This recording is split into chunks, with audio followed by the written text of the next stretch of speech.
Welcome back, viewers. You're watching the Savera and I'm Shifali. The violent unrest sweeping Nepal has raised alarm across the region, with Indian intelligence agencies, policymakers and even tour operators in West Bengal closely watching the fallout. The turmoil triggered by Kathmandu's controversial decision to ban 26 social media and messaging platforms have already claimed 20 lives and left dozens injured, exposing deep discontent among Nepal Gen Z's population. While the Nepali government swiftly revoked the ban in the wake of widespread demonstrations, the politically and security aftershocks continue to reverberate. For India, the crisis has sparked a renewed debate over the vulnerability of its porous 1,751 kilometers long border with Nepal, long exploited by Pakistan's ISI and other terror outfits to push narcotics, weapons and militants into Indian territory.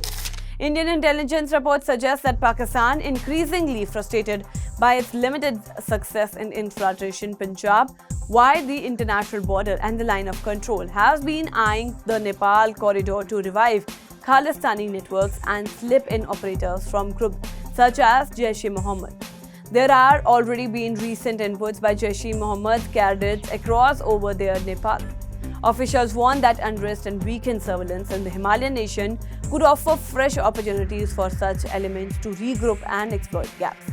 The porous border, open to unrestricted movement of nationals from both countries to encourage socio-cultural ties, has historically been a double-edged sword. While it facilitates people-to-people contact, rogue operators have often misused it. Infamous incidents such as the IC 814 hijack originated from the Kathmandu in 1999 and the free movement of Indian Mujahideen operatives like Yasan Batkal across the frontier underline the risk. Given the current violent climate, the Shastra Seema Bal has intensified patrol, stepped up searches and is coordinating closely with Nepal's armed police force. The alert is preventive in nature, but our focus is on ensuring that no anti-social or terror elements take advantage of the unrest, an Indian security official told the media. India's Ministry of External Affairs has also issued an advisory urging Indian nationals in Nepal to remain cautious and adhere to local restrictions, including curfews imposed in Kathmandu and other cities. We are closely monitoring developments and deeply saddened by the tragic loss of young lives, the MEA said on a statement, extending condolences and urging all parties in Nepal to resolve issues through dialogue. Meanwhile, the political cost for Prime Minister KP Sharma Oli's government is mounting. Though Oli has set up a high-level probe committee and expressed sorrow over the death, the scale of protest, led largely by tech-savvy young angry over censorship and corruption, signals a deeper crisis of confidence.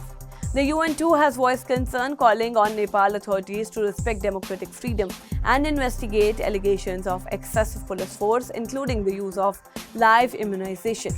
Beyond geopolitics and diplomacy, the turmoil is beginning to hurt Nepal's economy, particularly its tourism sector, which has been seeing a revival after pandemic-induced setbacks. In India, tour operators in West Bengal, one of Nepal's biggest source markets for visitors, say they are already visiting cancellations and a slump in inquiries ahead of the Durga Puja holiday season. Tourists are calling us every day, expressing concern over safety. If this continues into the peak November-January season, the losses will be huge, said Samar Ghosh, chairman of Association of Tourism Service Providers of Bengal. Operators are now offering clients the option to postpone their trips rather than cancel altogether, hoping stability returns before winter. Over the past 2 years, the number of Bengali tourists visiting Nepal has surged, with Kathmandu, Pokhara and Lumbini becoming preferred holiday destination. However, since yesterday's violence, fresh inquiries have dried up. Industry representatives said last year saw record numbers, but this incident has shaken people's confidence. It's big a setback, said a member of the Himalayan Hospitality and Tourism Development Network. For now, Nepal finds itself grappling with a crisis on 3 fronts: restoring calm at home, salvaging its democratic image abroad, and ensuring that stability does not provide opening for external actors to destabilize the region. For India, the challenge lies in balancing solidarity with its neighbor while tightening vigilance to ensure the flames of unrest do not leap across the border. That's all for now on this update. Stay tuned to the Savera, download the app and follow us on various social media platforms.